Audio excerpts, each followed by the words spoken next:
Some days you want to do repair work, and some days you just want to space chat about pulse width modulation.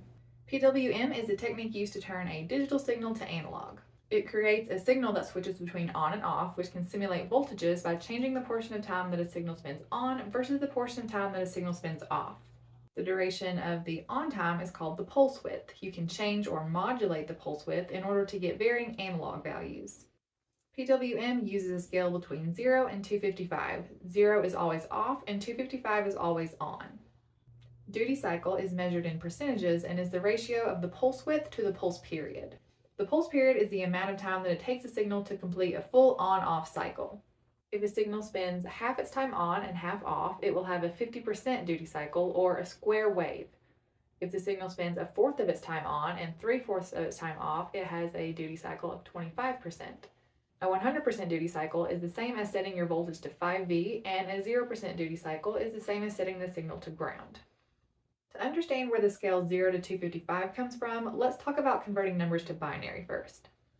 Binary numbers are zeros and ones only. Each digit is called a bit or binary digit.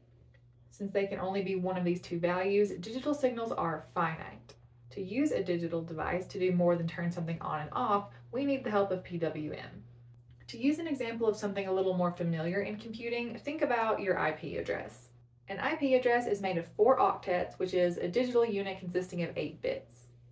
A lot of people refer to this as a byte, which isn't actually correct. An octet is exactly 8 bits, but a byte could be less than 8 bits. So your IP address is just 4 octets made of ones and zeros that, for human sake, we then convert into a decimal value. Let's take the binary octet 11000101 and convert it into a number that's easier to read. Starting at 1, double your numbers until you have 8 values. Then assign each of those numbers to a bit. So 128 to 1, 64 to 1, 32 to 0, and so on. Now ignore the zeros and add up the numbers where there's a 1. 128 plus 64 plus 4 plus 1 equals 197. So 11000101 in binary translates to the integer 197. Back to PWM, let's say that we want to use an Arduino to dim and brighten an LED. We don't want to simply turn it on and off by routing high and low to it, which would translate to 1 and 0. Instead, we want the brightness to be a value between completely on and completely off. To do that, we need to translate the digital ones and zeros to an analog value between 0 and 255. If we use that binary value from earlier, 197 would be just a bit under the brightest the LED could go. If we use a potentiometer, we can dim and brighten the LED as we turn the knob.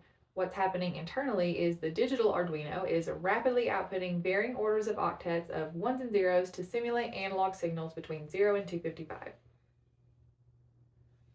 And that, my dear space friend, is how we modulate the pulse width.